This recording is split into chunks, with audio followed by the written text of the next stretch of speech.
Assalamualaikum warahmatullahi wabarakatuh. Waalaikumsalam warahmatullahi wabarakatuh. A'udzu billahi minasyaitonir rajim. Bismillahirrahmanirrahim. Alhamdulillahirabbil alamin. Wassalatu wassalamu ala sayyidina wa maulana Muhammadin asyrafil anbiya wal mursalin wa ala alihi wa sahbihi wa man tabi'ahu bi ihsan ila yaumil. Subhanaka la ilma lana illa ma 'allamtana innaka antal alimul hakim. Amma ba'du, usikum wa nafsi bi taqwallah. Faqad fazal muttaqun. Yang dirahmati Allah, seluruh jamaah yang bergabung di Aula Iwamid On Air di acara Simponi Siraman Menata Posisi Hati Nurani. Dalam hal ini kita melanjutkan untuk menambah wawasan, menambah pengertian, menguatkan akidah, menguatkan prinsip di dalam kita menjalankan agama, yaitu kita mengkaji tentang mengetahui kebiasaan-kebiasaan para salafus soleh, para pendahulu kita, di mana sudah teruji kefaqihannya, sudah teruji gigihannya di dalam menjalankan yaitu prinsip agama. Untuk pagi hari ini kita meneruskan sikap yang biasa dilakukan oleh para murid kepada ulama atau guru. Salah satu daripadanya adalah yaitu mencium tangan, bukan mencium pipi ya, mencium tangan guru atau ulama. Bagaimana sikap atau tanggapan para ulama? Guru dan para ulama, begitu juga orang tua, merupakan orang yang harus dihormati. Sebab mereka mempunyai jasa yang sangat besar terhadap kemajuan umat. Di tangan mereka lah tercipta calon-calon pemimpin masa depan. Karena itu, seorang murid khususnya mempunyai kewajiban untuk menghormati gurunya. Salah satu bentuk penghormatan yang sering dilakukan ialah dengan mencium tangan mereka ketika berjabat tangan. Bagaimanakah hal ini sebenarnya? Apakah diperbolehkan oleh agama? Jawabannya adalah mencium tangan para ulama merupakan perbuatan yang sangat dianjurkan agama. Karena perbuatan itu merupakan salah satu bentuk penghormatan kepada mereka. Dalam sebuah hadis dijelaskan, yaitu an Zari radhiyallahu ta'ala an, wa kana fi waqti Abdul Qais qala faja'alna natabaddaru min rawahilina wa nuqabbalu yadan nabiyya sallallahu alaihi wasallam warihlah.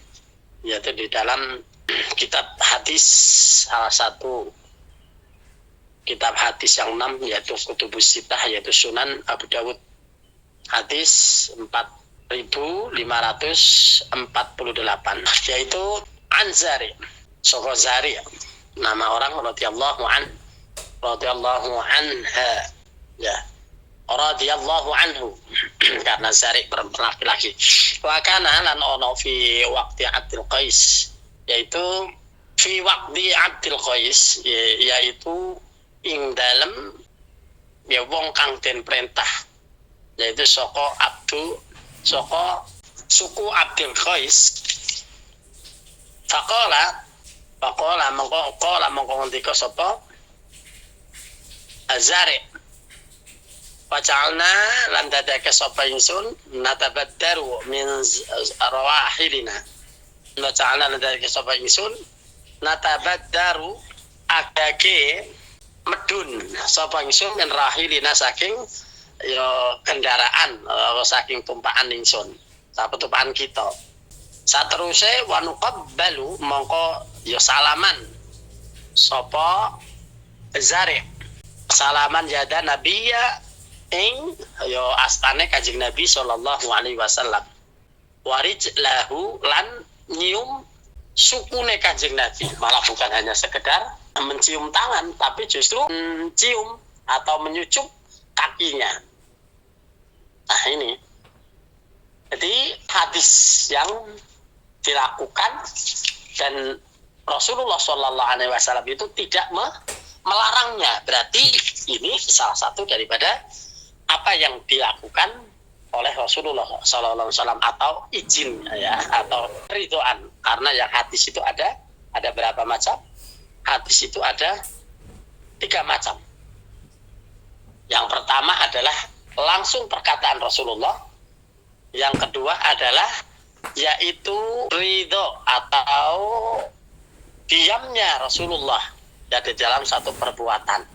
Itu menunjukkan kebolehan atau isyarat daripada beliau dalam satu kejadian. Itu juga hadis.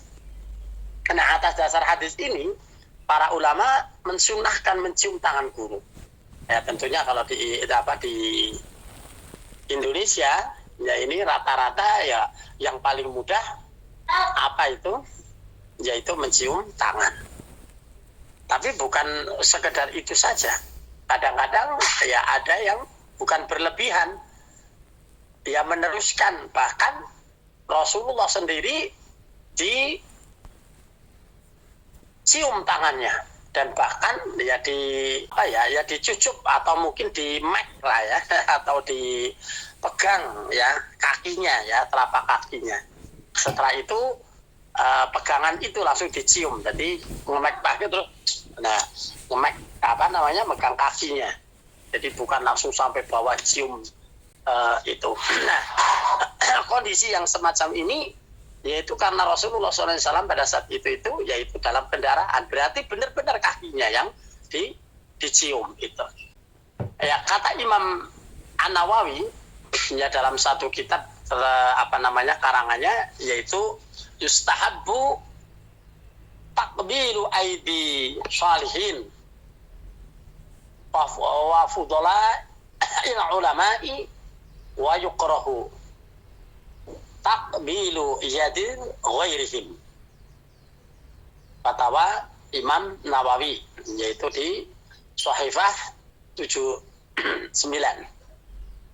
Yustahabu dan sunatakan apa yang dan sunatakan takbilu aidi sholihin, nyium atau nyucuk tangani sholihin wa fudola ilan wong kang utama wa fudola ilan ulama ilan wong kang utama saking ulama wa yukrahu lan den makruhaken takbilu jadi nyucuk tangan ghairihim saliyane para ulama. Artinya hanya sifatnya makruh, bukan sampai ke haram. Jadi kalau kita ketemu orang atau kiai atau siapa saja, boleh-boleh saja untuk menciumnya. Nah, atau mungkin kepada orang yang ya lebih tua dari kita atau yang kita hormati, apalagi orang tua. Jadi disunahkan mencium tangan orang-orang solih dan ulama yang utama. Nah, namun mencium tangan selain orang itu hukumnya adalah makruh.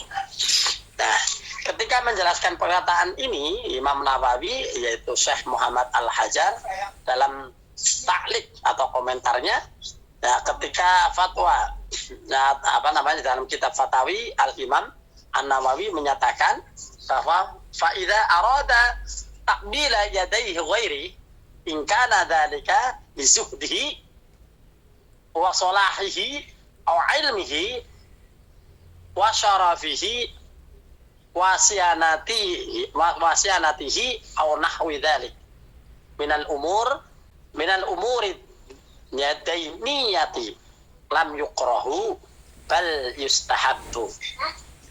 Jadi nyium tangan orang lain yaitu selain ulama bila itu dilakukan ya ingkana zalika ingkana lamun ono zalika mengkono-mengkono iku nyium disuhdi krana ya suhude wong iku ya suhud itu suatu perbuatan yang ya salah satu perbuatan yang menunjukkan bahwa orang itu benar-benar zuhud. Zuhud itu adalah bukan menjauhkan dunia, tapi dia tidak kemantil-kantil ya dengan dunianya. Ya, atau mungkin ya karena orang itu saking dermawannya dan sebagainya, ya itu boleh ya wasolahihi, ya karena solehnya, atau ilmihi utawa ilmunya, wasarifihi utawa kemuliaannya, ya wasyanatihi utawa jaga joko ya wong-wong iku saka rasa bangga. Tidak kan ada kalau orang dicium tangannya itu bukannya dia malu, bukannya dia menolak, bukan ini, tapi dia malah justru ya bangga diri.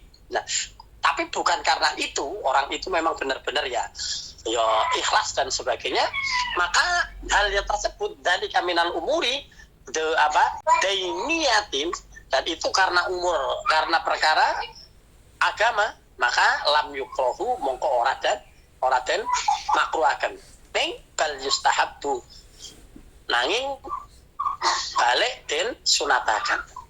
Li'ana Aba Ubaidata qabla yada Umar radhiyallahu anhuma in kana lihinahu wa dunyahu wa tarqatihi wa syaukatihi wa bi jahatihi inda ahli dunya wa nahbihi dzalika fa huwa makruhun syadidul karahati. Jadi perbuatan, nah tapi ya ini tadi yaitu jika melakukan karena orang tersebut memiliki kekayaan, ya wa in kana lihinahu, ya karena punya karena kekayaannya, terus karena dunianya, pengaruhnya dan kekuatannya dapat di hadapan ahli dunia serta perbuatan lain yang serupa, maka hukumnya adalah makruh dan bahkan dia itu dibenci ya, atau kemakruhannya itu besar. Oke. Selanjutnya Dr. Muhammad Al-Sarbasi ya di dalam kitab Yas'ahunaka ya fi aldin wal al-haya yang menyimpulkan bahwa dari sini dapat ya kita lihat atau bisa kamu lihat, kata beliau, bahwa apabila mengecup tangan orang dimaksudkan dengan tujuan yang baik, maka perbuatan itu menjadi baik. Inilah hukum asal dalam masalah mencium tangan ini. Namun apabila perbuatan itu digunakan untuk kepentingan dan tujuan yang jelek, karena ngolor apa mungkin apa dan sebagainya, ya karena takut dan sebagainya, maka termasuk perbuatan yang terhina. Ya sebagaimana halnya ya setiap perbuatan baik yang diselewengkan ya untuk kepentingan yang tidak dibenarkan, itu hukumnya adalah tidak baik. Lalu apakah manfaat ya dari itu? Ini kata seorang profesor yaitu psikologi dan guru besar Universitas Indonesia, yang berdasarkan eksperimen yang kemudian melahirkan teori behaviorisme. Ya, setiap lembaga pendidikan seperti pesantren yang membiasakan muridnya mencium tangan pengasuhnya atau gurunya, maka akan menumbuhkan rasa cinta dan patuh pada guru tersebut, yang pada gilirannya akan lebih mudah diatur sehingga mewujudkan ya kedisiplinan dan kepatuhan dalam mengerjakan tugas atau aturan pada lembaga tersebut. Nah, hal ini tentu sangat dibutuhkan untuk keberhasilan sebuah pendidikan. Ini bisa kita bandingkan ya.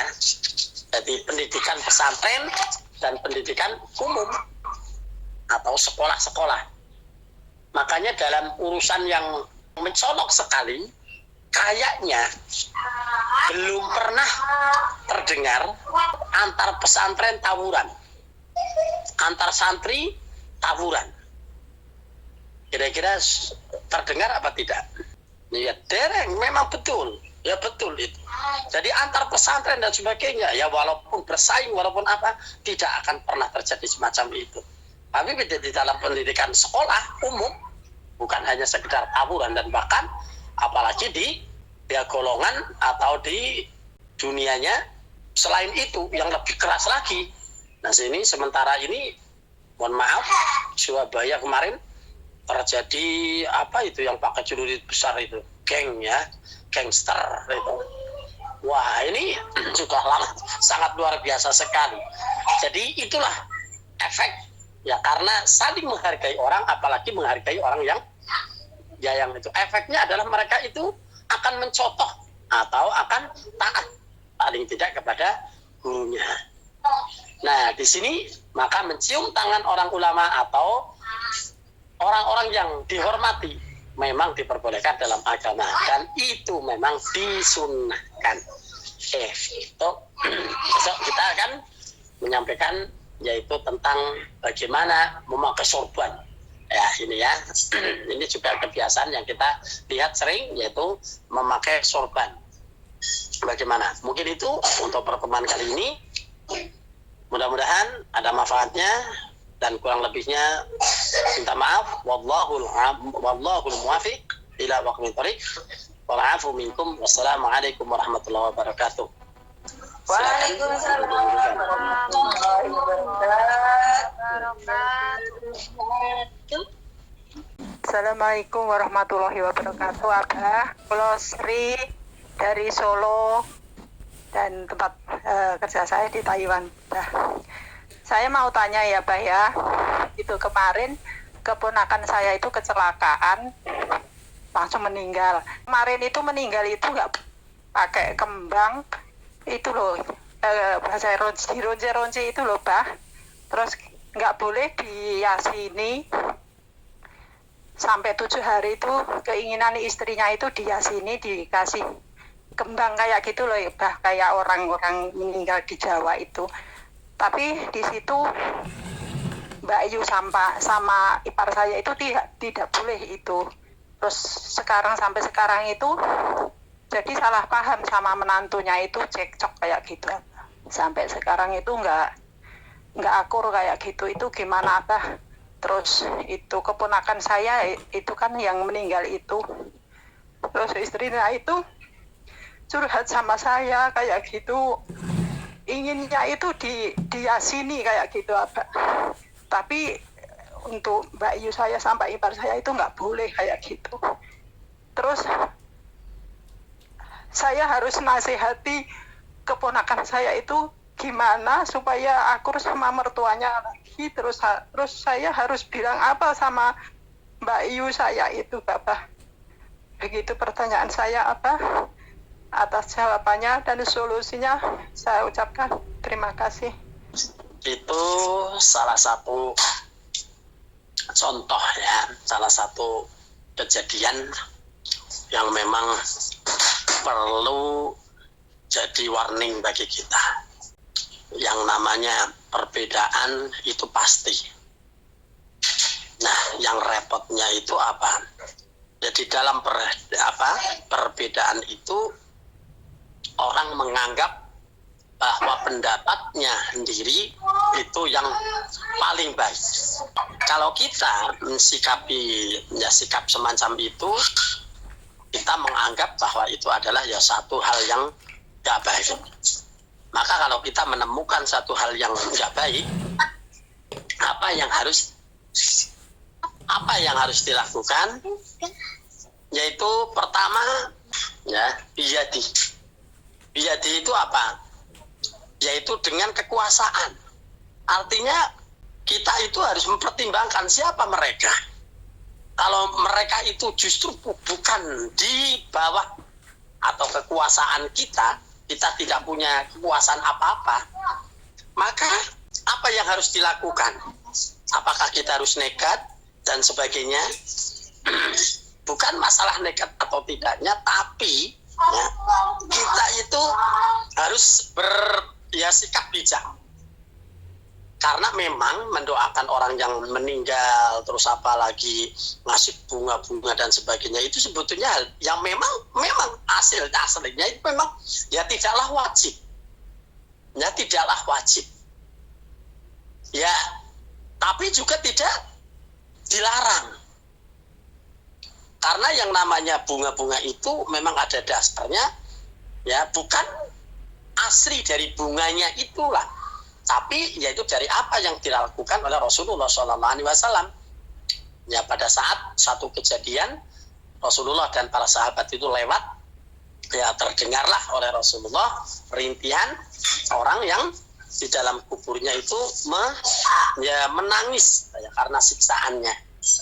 Lalu Rasulullah SAW menyuruh sahabat itu adalah untuk mengambil pelepah kurma yang masih basah. Setelah itu dibelah dua, dibagi keduanya sambil berdoa. Yang intinya doa adalah semoga Allah meringankan siksaannya selama daun ini masih basah.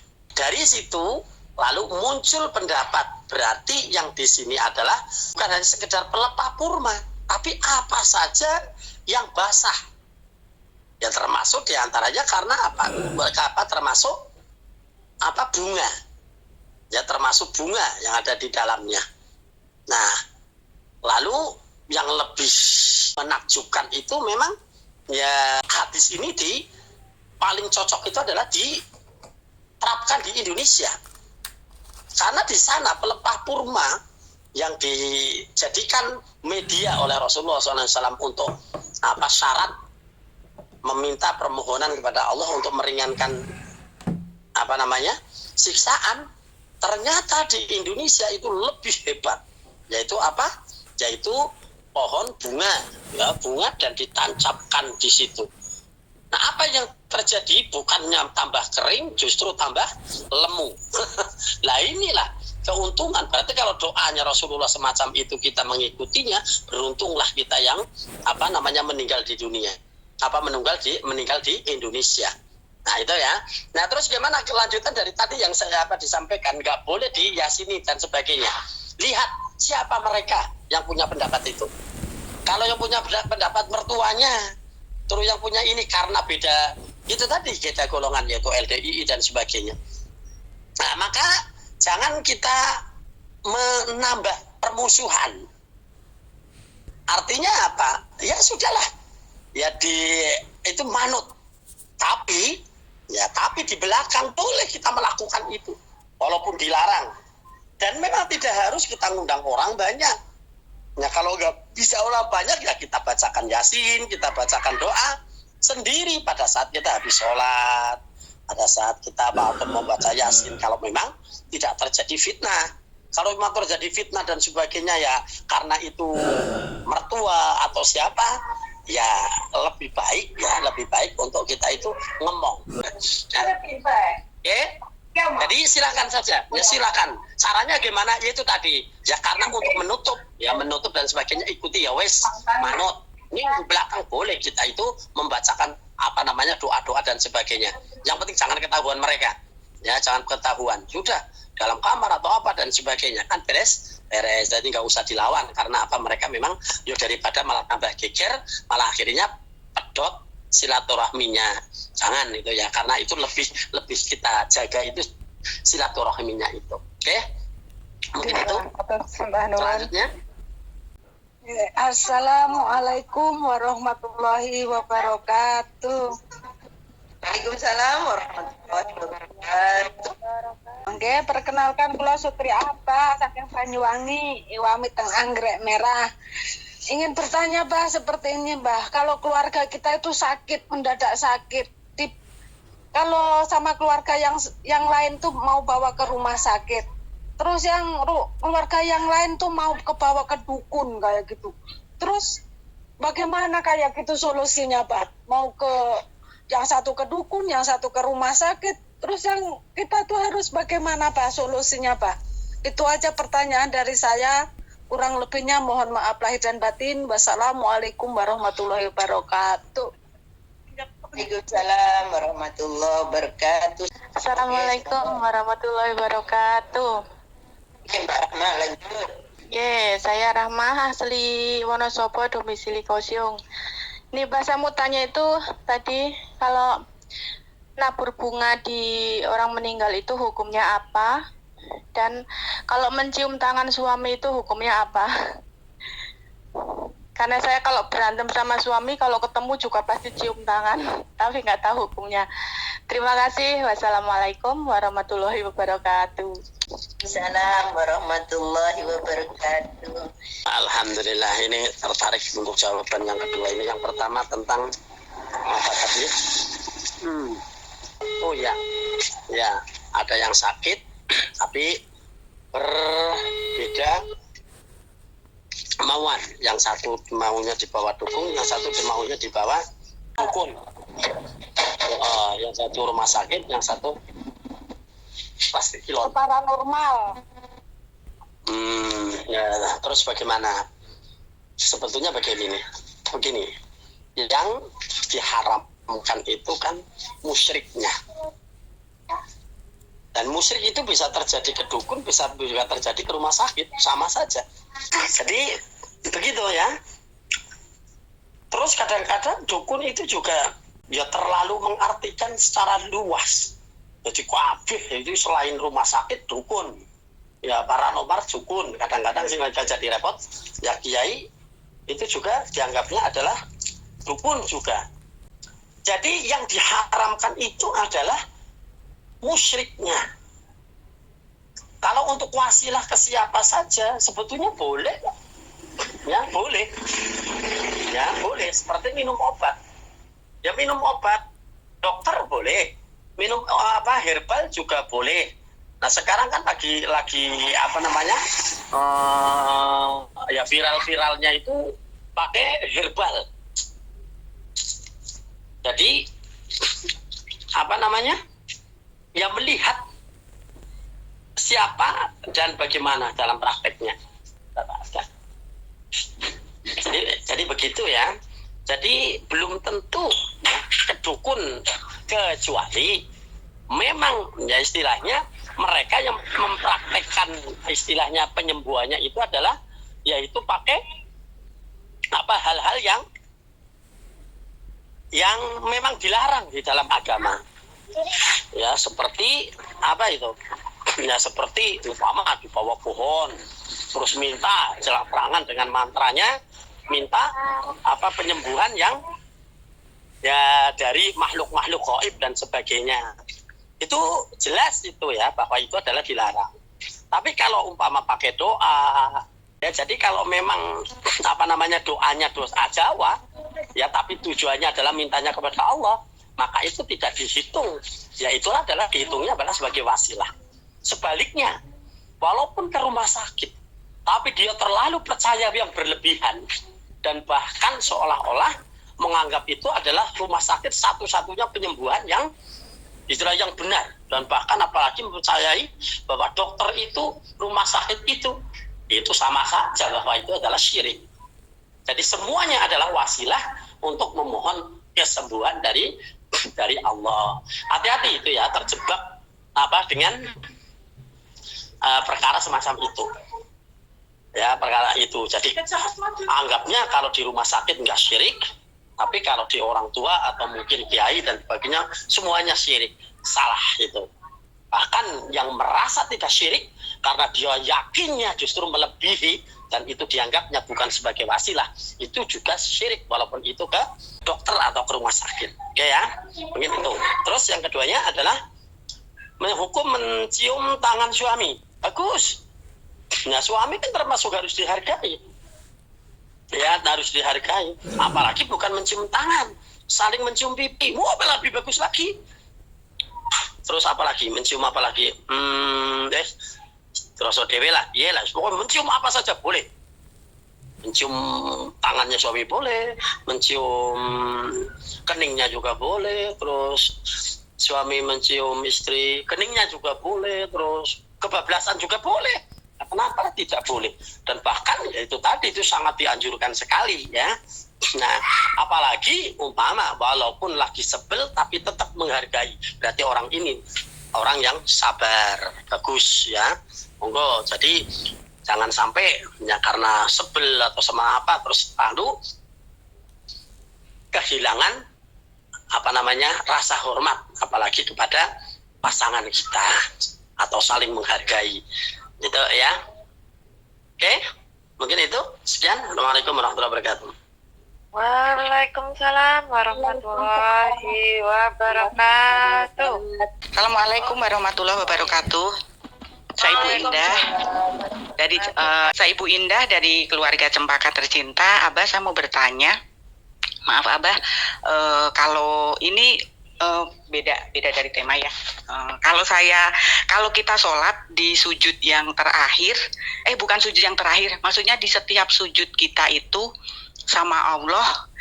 Contoh kita tuh lagi ada suatu pergumulan atau permasalahan ya Abah, terus kita ngomong di pas sujud itu boleh atau enggak. Contoh kayak gini, saya saat ini sedang bergumul untuk anak saya yang besar itu sudah mu'alaf, tapi dia belum menjalankan iman Islamnya kayak gitu. Nah, pas saat saya sujud itu, saya ngomong sama Allah kayak gini, ya Allah, saya sebut nama anak saya bin siapa. Nah, terus saya ngomong sama Allah, ya Allah, terima kasih anakku sudah mu'alaf. Saya kepingin ya Allah buka hatinya berhidayah supaya ia menjalankan iman Islamnya dengan benar. Nah, gimana itu Abah? Saya mohon pencerahannya, boleh atau enggak, atau harus di mana kayak gitu berdoanya. Terima kasih. Assalamualaikum warahmatullahi wabarakatuh. Waalaikumsalam warahmatullahi wabarakatuh.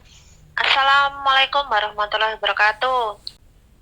Mbak, ini mewakili pertanyaan dari kawan yang tidak mau disebutkan namanya. Yang ditanyakan begini, Mbak. Jadi dia istri belum resmi cerai, masih ditalak. Belum resmi cerai secara negara gitu. Cuma masih ditalak. Tapi istri itu sudah punya pacar dan rencana mau menikah gitu, Mbak. Tapi belum cerai resmi gitu. Itu gimana hukumnya, Abah? Terima kasih, Abah. Assalamualaikum warahmatullahi wabarakatuh. Seorang yang punya istri belum dicerai atau belum putus, tapi dia sudah punya ya pacar. Nah, itu bagaimana hukumnya? Ya kalau umpama punya calon,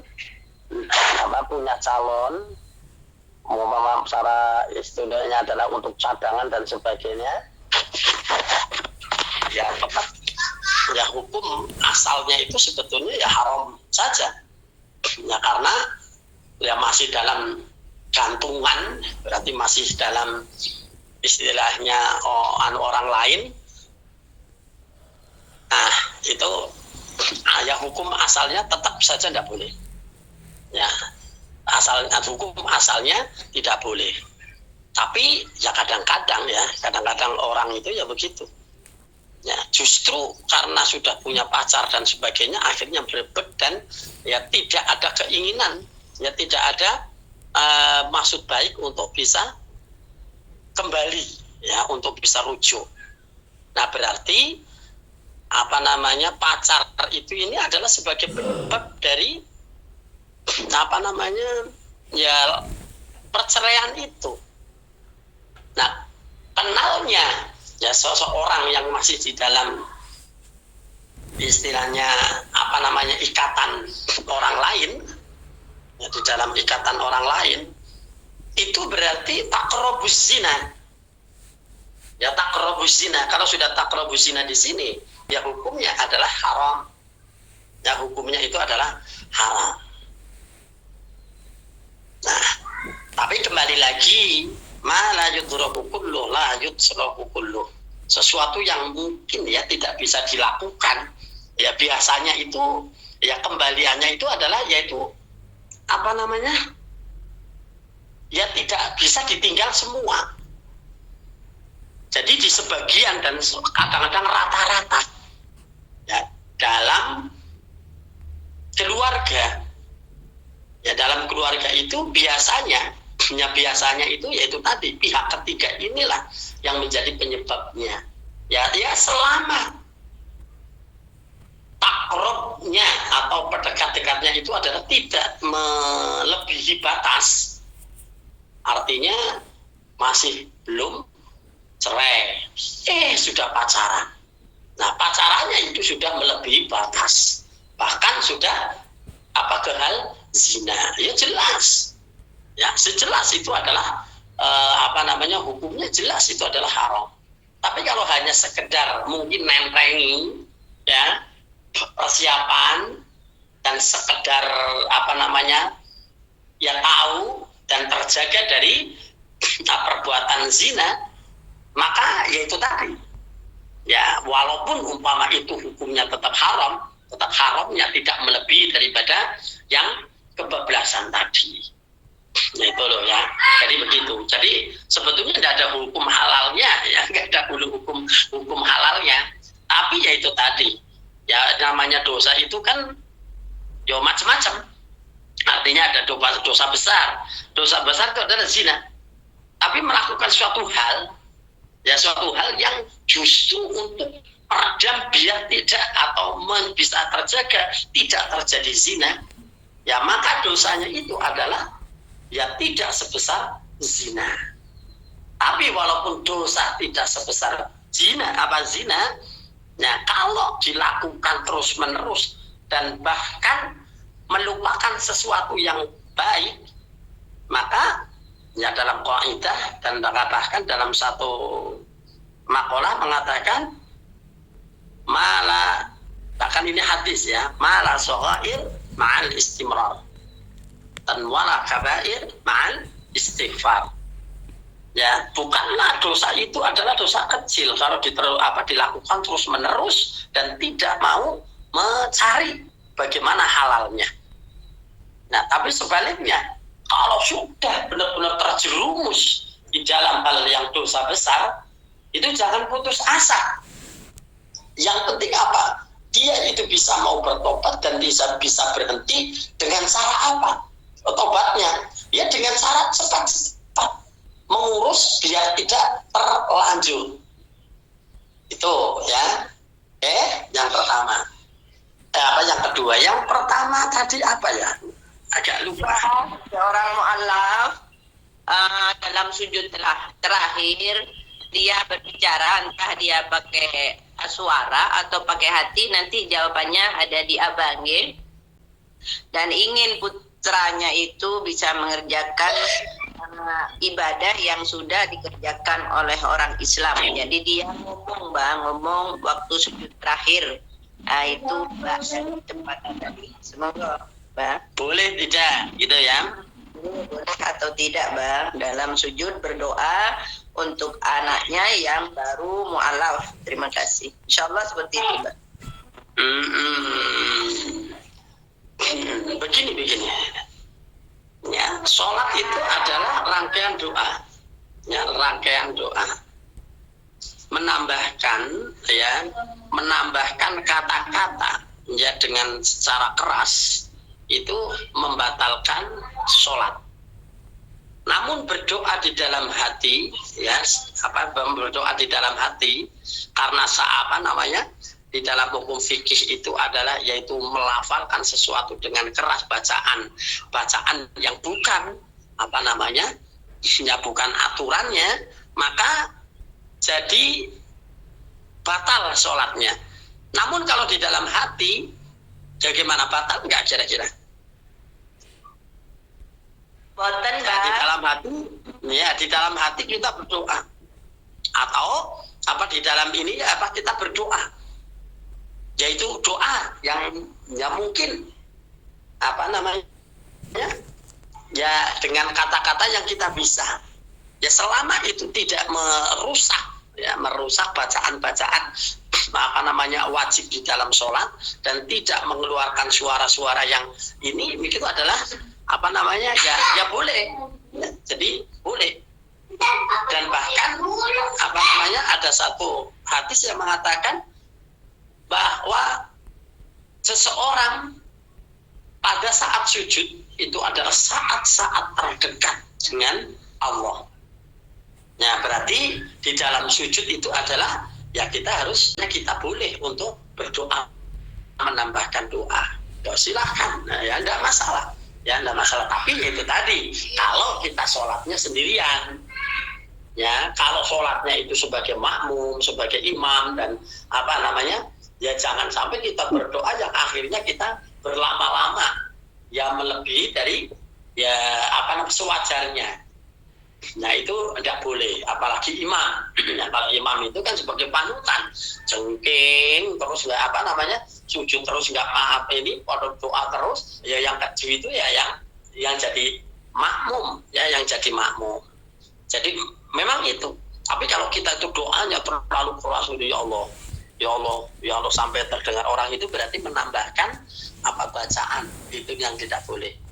Yang tidak boleh itu menambahkan bacaan. Tapi kalau menambahkan apa doa di dalam hati, ya yang saya lihat itu tidak termasuk, ya tidak termasuk, itulah yang membatalkan sholat. Jadi boleh. Saya juga sama, ya sering kalau pas sujud terakhir itu saya tambahkan doa, sama tandakan doa, ya dengan istilahnya ya dalam hati dan sebagainya. Dan bahkan pada saat-saat semacam itu rasanya itu malah bisa menangis, ya bisa menangis setelah selesai itu, ya selesai membaca doa sujud. Jadi begitu ya. Dan bahkan ada ulama itu yang memberikan amalan, ya memberikan amalan justru menambah satu doa, ya pakai bahasa Arab atau pakai bahasa ini itu di dalam apa sujud terakhirnya. Nah ini kan menunjukkan bahwa itu adalah tidak menjadikan sholatnya itu batal. Nah itu udah ya. Assalamualaikum warahmatullahi wabarakatuh. Warahmatullahi wabarakatuh. اللهم صل على سيدنا محمد سيد الاولين والاخرين رضي الله تعالى عن كل اصحاب رسول الله اجمعين. الحمد لله رب العالمين حمدا شاكرين حمدا ناعما حمدا يافي نعمه ويكمل مسجدا يا ربنا لك الحمد كما ينبغي لجلالك وسلطانك. اللهم ارنا الحق حقا وارزقنا اتباعه وارنا الباطل باطلا وارزقنا اجتنابه. ربنا لا تزغ قلوبنا بعد إذ هديتنا وهب لنا من لدنك رحمه انك انت الوهاب. اللهم اجعل مجلس وامض النار مجلس مبارك مجلس مأمور مجلس نافع. اللهم اعز الاسلام والمسلمين. اللهم اعز الإسلام والمسلمين في بلد تايوان وبلد مسلمين عامة إنك على كل شيء قدير. ربنا ظلمنا أنفسنا فإن لم تغفر لنا وترحمنا لنكونن من الخاسرين. اللهم بارك في رزقنا. اللهم بارك في عمرنا. اللهم بارك في أولادنا. اللهم بارك في حالنا. ربنا آتنا في الدنيا حسنة وفي الآخرة حسنة وقنا عذاب النار. وصلى الله على سيدنا محمد. سبحانك ربك رب العزة عما يصفون. سلام على المرسلين والحمد لله رب العالمين. سير الفاتحة. أعوذ بالله من الشيطان الرجيم. الحمد لله رب العالمين الرحمن الرحيم مالك يوم الدين إياك نستعين اهدنا الصراط المستقيم صراط الذين أنعمت عليهم غير المغضوب عليهم ولا الضالين آمين. Sekian kurang lebih maaf. Allahumma waffiq ila aqwamit thoriq wal 'afwu minkum. Wassalamualaikum warahmatullahi wabarakatuh. Waalaikumsalam. Waalaikumsalam warahmatullahi wabarakatuh.